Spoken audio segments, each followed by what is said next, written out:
அகிலம் நியூஸ் நேயர்களுக்கு வணக்கம். இன்றைய மதிய நேர பிரதான செய்திகள். முதலில் தலைப்புச் செய்திகள். எரிபொருள் பற்றாக்குறை ஏற்படலாம், ஜனாதிபதி அனுர வெளியிட்டுள்ள தகவல். மயிலட்டி மக்களின் காணிகள் விரைவில் விடுவிக்கப்படும், அமைச்சர் சந்திரசேகரன் உறுதி. நாட்டு மக்களுக்கு விடுக்கப்பட்டுள்ள அவசர எச்சரிக்கை. இலங்கையில் குண்டுகள் வெடித்த போது ராணுவ பயிற்சி பெற்றுக் கொண்டிருந்த சுரேஷ் சாலே. யாழில் மீட்கப்பட்ட சட்டவிரோத இலத்திரனியல் பொருட்கள். பெரும்போக பயிர் சேதங்களுக்கு இழப்பீடு, விவசாயிகளுக்கு மகிழ்ச்சி தகவல். போர் பதற்றத்துக்கு மத்தியிலும் இலங்கையை வந்தடையும் எரிபொருள் எரிவாயு ஏற்றிய கப்பல்கள். அல்லைப்பட்டியில் காவல்துறையின் துப்பாக்கிச் சூட்டுக்கு இலக்காக உயிரிழந்த சிறுவன் நீதிமன்றம் பிறப்பித்த உத்தரவு. இலங்கை கடற்பரப்பில் வடித்து சிதறிய ஈரானிய கப்பல் விமானத்தில் சொந்த நாட்டிற்கு கொண்டு செல்லப்படும் சடலங்கள். தமிழர் பகுதியொன்றில் தீயிட்டு அளிக்கப்படவுள்ள பெருந்தொகை ஆபத்தான பொருட்கள். தொடர்பட விரிவான செய்திகள்.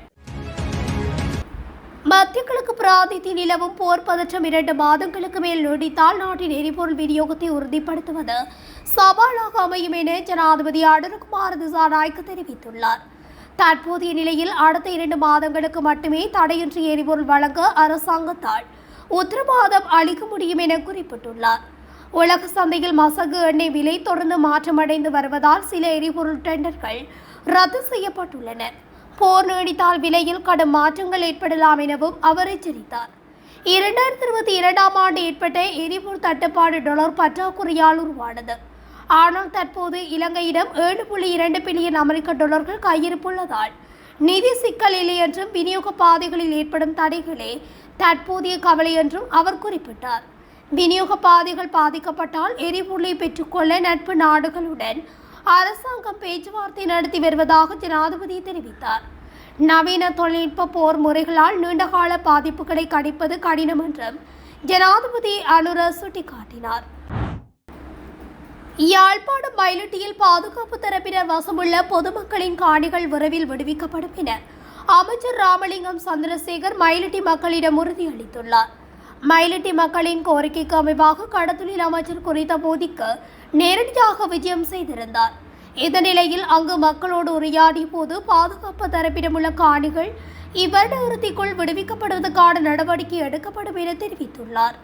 இதேவேளை குறித்த விஜயத்தின் போது கடத்தொழில் அமைச்சருடன் வடமராட்சி அமைப்பாளர் கணேசரூபன், தெல்லிப்பளை அமைப்பாளர் பிரகாஷ் ஆகியோரும் சென்றிருந்தமை குறிப்பிடத்தக்கது.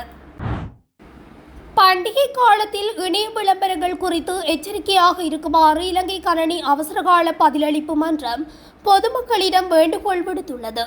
கடந்த 2 மாதங்களில் பல இணைய மோசடி சம்பவங்கள் இலங்கை கணனி அவசரகால பதிலளிப்பு மன்றத்திற்கு கிடைத்துள்ளதாக மூத்த தகவல் பாதுகாப்பு பொறியியலாளர் சாருகா தமிழ்போல தெரிவித்துள்ளார்.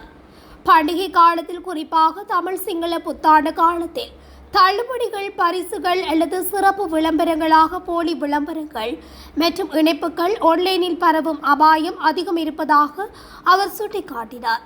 பயனர்கள் தங்கள் தனிப்பட்ட தகவல்களையும் முக்கியமான தரவையும் திருட இதுபோன்ற இணைப்புகள் மூலம் போலி வலைத்தளங்களுக்கு வழிநடத்தப்படும் அபாயம் இருப்பதாகவும் அவர் வலியுறுத்தினார். வெசாக் மற்றும் பொஷன் பண்டிகைகளின் போது பொசன் டேட்டா, தன்சல போன்ற பல்வேறு பெயர்களில் பயனர்களின் தனிப்பட்ட தகவல்களை பெறுவதற்கான மோசடி முயற்சிகளும் இடம்பெறும் என அவர் குறிப்பிட்டார்.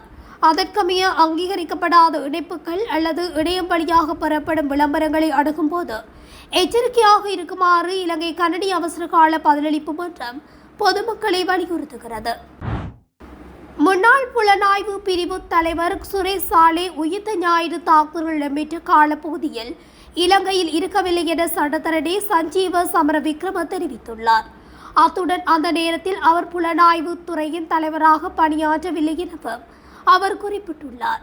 அவர் மேலும் தெரிவிக்கையில் சுரேஷ் சாலே 2016ஆம் ஆண்டு இலங்கையை விட்டு வெளியேறியதுடன் மீண்டும் 2018 டிசம்பர் மாதத்திலேயே நாட்டிற்கு திரும்பினார். அத்தோடு 2019 ஜனவரி முதல் நவம்பர் வரையான காலப்பகுதியில் அவர் இந்தியாவில் உள்ள பாதுகாப்படைகளின் பதவி நிலை கல்லூரியில் ராணுவ பயிற்சியினை பெற்றுக் கொண்டிருந்தார். கோட்டபாய ராஜபக்ச ஜனாதிபதியாக பதவியேற்ற பின்னரே சுரேஷ் சாலே மீண்டும் இலங்கை திரும்பினார். அதன் பின்னரே அவர் அரசு புலனாய்வு சேவையின் தலைவராக நியமிக்கப்பட்டார். உயிர்த்த ஞாயிறு தாக்குதல்கள் இடம்பெற்று முடிந்த பின்னரே அவர் இந்த பதவிக்கு நியமிக்கப்பட்டார் என சுட்டிக்காட்டியுள்ளார். யாழில் 2 கடைகளில் இருந்து சட்டவிரோத இலத்திரனியல் உபகரணங்கள் மீட்கப்பட்டுள்ளன. இலத்திரனியல் உபகரணங்களை விற்பனை செய்கின்ற யாழ்ப்பாணத்தில் உள்ள 4 கடைகளும் ஊரேல பகுதியில் உள்ள ஒரு கடையிலும் நேற்றைய தினம் சோதனை நடவடிக்கைகள் மேற்கொள்ளப்பட்டன. இதன்போது தொலைத்தொடர்பு ஆணைக்குழுவின் அனுமதியின்றி 2 கடைகளில் இதர இலத்திரனியல் உபகரணங்கள் விற்பனைக்காக வைத்திருந்த நிலையில் மீட்கப்பட்டன. தொலைத்தொடர்பு ஆணைக்குழுவின் உத்தியோகத்தர்கள் மற்றும் யாழ்ப்பாணம் காவல்துறையினர் ஆகியோர் மேற்கொண்ட சுற்றிவளைப்பு நடவடிக்கையின் போது இந்த மீட்பு நடவடிக்கை முன்னெடுக்கப்பட்டது. மீட்கப்பட்ட சட்டவிரோத இலத்திரனியல் பொருட்களை யாழ்ப்பாணம் நீதவான் நீதிமன்றத்தில் முற்படுத்துவதற்கான நடவடிக்கைகளை காவல்துறை மேற்கொண்டு வருகின்றனர். 2025-2026 பெரும்போக பயிற்சிகையில் பாதிக்கப்பட்ட விவசாயிகளுக்கு இழப்பீடு வழங்குவதற்கான நடவடிக்கை எடுக்கப்பட உள்ளது. குறித்த விடயத்தை விவசாய மற்றும் விவசாய காப்புறுதி சபை தெரிவித்துள்ளது. இதன் அடிப்படையில் மாவட்டங்களில் சேத மதிப்பீட்டு நடவடிக்கைகள் ஏற்கனவே தொடங்கப்பட்டுள்ளதாக தெரிவிக்கப்பட்டுள்ளது. காப்புறுதி சபை அறிக்கை ஒன்றை வெளியிட்டு இந்த விடயத்தை தெரிவித்துள்ளது. இந்த நிலையில் பயிர்கள் பாதிக்கப்பட்டுள்ள மாவட்டங்களில் உள்ள மாவட்ட அலுவலகங்களுடன் இணைக்கப்பட்ட கள உத்தியோகத்தர்கள் சேதத்தின் அளவை மதிப்பிடும் பணிகளை தொடங்கியுள்ளதாக குறிப்பிடப்பட்டுள்ளது. அதன்படி தற்போது பொலனறுவை, பதுளை மற்றும் அனுராதபுரம் ஆகிய மாவட்டங்களில் ஆய்வு நடவடிக்கைகள் நடைபெற்று வருவதாகவும் இந்த மதிப்பீடுகள் விரைவில் நிறைவடையும் என எதிர்பார்க்கப்படுவதாகவும் சபை தெரிவித்துள்ளது. சேத மதிப்பீட்டு செய்முறை முடிவடைந்ததும் விவசாய அபிவிருத்தி திணைக்களத்திடம் இருந்து பரிந்துரைகள் பெறப்படும் என்று, அதன் பின்னர் ஏற்பட்ட உண்மையான சேதத்தின் அடிப்படையில் உரிய இழப்பீடு உடனடியாக வழங்கப்படும் என்றும் சபை தெரிவித்துள்ளமை குறிப்பிடத்தக்கது. இலங்கை விண்ணப்பம் செய்துள்ள 4 எரிபொருள் கப்பல்களும் 6 லிட்டர் எரிவாயு கப்பல்களும் இந்த மாதத்திற்குள் நாட்டை வந்தடைய உள்ளதாக பெட்ரோலிய கூட்டுத்தாபனத்தின் தலைவர் டிஜி ராஜகருணா தெரிவித்துள்ளார். தற்போது சேமிப்பு வசதிகள் மட்டுப்படுத்தப்பட்ட அளவில் உள்ளது. எனினும் மார்ச் மாதத்திற்கான விநியோகம் உறுதிப்படுத்தப்பட்டுள்ளதாக அவர் குறிப்பிட்டுள்ளார். இந்த நிலையில் அடுத்த மாதம் இறுதி வரை போதுமான அளவு எரிபொருள் கையிருப்பில் உள்ளதால் பொதுமக்கள் அச்சமடைய தேவையில்லை என அவர் வலியுறுத்தியுள்ளார். இலங்கைக்கு எரிபொருளை ஏற்றுமதி செய்யும் நாடுகள் போர் வலயத்திற்கு வெளியே அமைந்துள்ளதால் விநியோகத்தை தடையின்றி முன்னெடுத்து செல்ல முடிந்துள்ளதாகவும் அவர் மேலும் தெரிவித்தார். இதேவேளை 38,000 மெட்ரிக் டன் எரிவாயுவை ஏற்றிய கப்பல் அமெரிக்காவிலிருந்து மாலைத்தீவு வரை ஏற்கனவே வந்தடைந்துள்ளதாக லிட்ரோ நிறுவனம் தெரிவித்துள்ளது. இந்த தொகுதி அடுத்த சில நாட்களில் இலங்கையை வந்தடையும் என அதன் தலைவர் சன்ன குணவர்த்தன குறிப்பிட்டுள்ளார். மேலும் விண்ணப்பம் செய்யப்பட்ட மற்றொரு 33,000 மெட்ரிக் டன் எரிவாயு கொண்ட கப்பல் மார்ச் 17ஆம் தேதி மாலைத்தீவை வந்தடைய உள்ளது. ஏப்ரல் மாதத்திலும் மற்றொரு எரிவாயு கப்பல் இலங்கைக்கு வரவுள்ளதாக லிட்ரோ நிறுவன தலைவர் உறுதிப்படுத்தியுள்ளார். அல்லைப்பட்டியில் காவல்துறையின் துப்பாக்கிச் சூட்டுக்கு இலக்காகி சிறுவன் உயிரிழந்த சம்பவம் தொடர்பிலான விசாரணைகளை கொழும்பில் உள்ள குற்றப்புலனாய்வு பிரிவினருக்கு மாற்றுமாறு ஊர்காவல்துறை நீதவான் நீதிமன்றம் உத்தரவிட்டுள்ளது. அல்லைப்பட்டு பகுதியில் கடந்த பிப்ரவரி மாதம் 10ஆம் தேதி அதிகாலை வேளை பயணித்த கைஸ்ரக வாகனத்தை காவல்துறையினர் வழிமறித்த போது அவர்களின் கட்டளையை மீறி சென்ற வாகனத்தின் மீது மேற்கொள்ளப்பட்ட துப்பாக்கி பிரயோகத்தில் வாகன சாரதியான 17 வயது சிறுவன் துப்பாக்கிச் சூட்டுக்கு இலக்காகி உயிரிழந்துள்ளார்.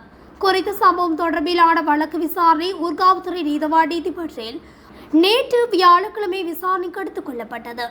அதன்போது உயிரிழந்த சிறுவனின் குடும்பத்தினர் சார்பாக ஊர்காவல்துறை நீதவான் நீதிமன்ற சட்டத்தரணிகள் 6க்கும் மேற்பட்டோர் மற்றில் முன்னிலையாக சிறுவனின் கொலை தொடர்பில் ஜாழ் மாவட்ட குற்றத்தடுப்பு பிரிவினரால் மேற்கொள்ளப்படும் விசாரணைகளில் திருப்தி இல்லை என மன்றில் சுட்டிக்காட்டி வழக்கு விசாரணைகளை கொழும்பில் உள்ள குற்றத்தடுப்பு புலனாய்வு பிரிவினரிடம் கையளிக்க வேண்டும் என சமர்ப்பணங்களை முன்வைத்தனர். அதற்கு காவல்துறை தரப்பில் கடுமையான ஆட்சேபனைகளை தெரிவிக்கப்பட்டன. அதனால் கடுமையான வாத பிரதிவாதங்களை அடுத்து விசாரணைகளை கொழும்பு குற்றத்தடுப்பு புலனாய்வு பிரிவினருக்கு மாற்றுமாறு மன்றம் உத்தரவிட்டது. அதேவேளை இன்றைய வழக்கு விசாரணைகளின் போது காவல்துறை உயர் அதிகாரிகள், காவல் திணைக்கள சட்டத்தரணிகள் என 20க்கும் மேற்பட்டோர் நீதிமன்றக்கு சமூகம் அளித்திருந்தனர். அத்துடன் நேற்றைய வழக்கு விசாரணையின் போது சம்பவத்தில் தொடர்புடைய வாகனத்தினுள் இருந்து துப்பாக்கி ரவையின் வெற்றி கோது ஒன்றினை மீட்டதாக காவல்துறையினர் மன்றில் தெரிவித்தனர். சம்பவத்தினத்தன்று தடயவியல் காவல்துறையினால் மீட்கப்படாத துப்பாக்கி ரவையின் வெற்றி கோது தற்போது மீட்கப்பட்டுள்ளதாக கூறப்படுகிறது. அத்துடன் இது சந்தேகத்துக்குரியது எனவும் பாதிக்கப்பட்டவர்கள் நலன் சார்ந்த மட்டில் முன்னிலையான சட்டத்தரணிகள் கடும் ஆட்சேபனையை தெரிவித்தனர் என்பதும் குறிப்பிடத்தக்கது. அதேவேளை குறித்த துப்பாக்கிச் சூட்டு சம்பவத்துடன் தொடர்புடைய குற்றச்சாட்டில் சம்பவம் நடைபெற்று ஒரு மாத கால பூதி கடந்தும் எவரும் கைது செய்யப்படவில்லை என்பதும் குறிப்பிடத்தக்கது. இலங்கையின் தெற்கு கடல் எல்லைக்கு அருகே ஈரானின் IRIS சேத்தேனா என்ற ஈரானின் போர்க்கப்பல் அமெரிக்க நீர்மூழ்கி கப்பலால் தாக்கி அளிக்கப்பட்ட சம்பவத்தில் உயிரிழந்தவர்களின் சடலங்களை இன்று நாட்டுக்கு அனுப்ப திட்டமிடப்பட்டுள்ளது. காலி தேசிய வைத்தியசாலையில் 2 குளிர் அறைகளில் வைக்கப்பட்டுள்ள 84 ஈரானிய கடத்தொழிலாளர்களின் உடல்களை ஈரானிய தூதரக அதிகாரிகளிடம் ஒப்படைக்குமாறு காலி தலைமை நீதவானால் உத்தரவிடப்பட்டிருந்தது. காலி தேசிய வைத்தியசாலையில் 2 குளிர் பட்டிகளில் சேமிக்கப்பட்டிருந்த 45 உடல்கள் தற்போது மத்திய விமான நிறுவனத்திற்கு கொண்டுவரப்பட்டுள்ளதாகவும் தெரிவிக்கப்பட்டுள்ளது. இதேபோல் உயிரிழந்த மற்ற ஈரானிய கடத்தொழிலாளர்களின் உடல்களும் அவர்களின் நாட்டுக்கு கொண்டு செல்ல திட்டமிடப்பட்டுள்ளது. ஈரானிய தூதரகத்தின் உத்தரவின்படி உடல்களை ஒப்படைக்க காலி தலைமை நீதவான் சமீர தொடங்குட பிறப்பித்த உத்தரவின்படி இந்த உடல்கள் இன்று விமானம் மூலம் கொண்டுவரப்படுகின்றன. யூரிஸ்தேனா கப்பல் கடந்த 4ஆம் தேதி காலையிலிருந்து 19 கடல் மைல் தொலைவில் சர்வதேச கடல் பகுதியில் அமெரிக்க நீர்மூழ்கி கப்பலின் டார்பிடோ தாக்குதலால் மூழ்கடிக்கப்பட்டமை குறிப்பிடத்தக்கது.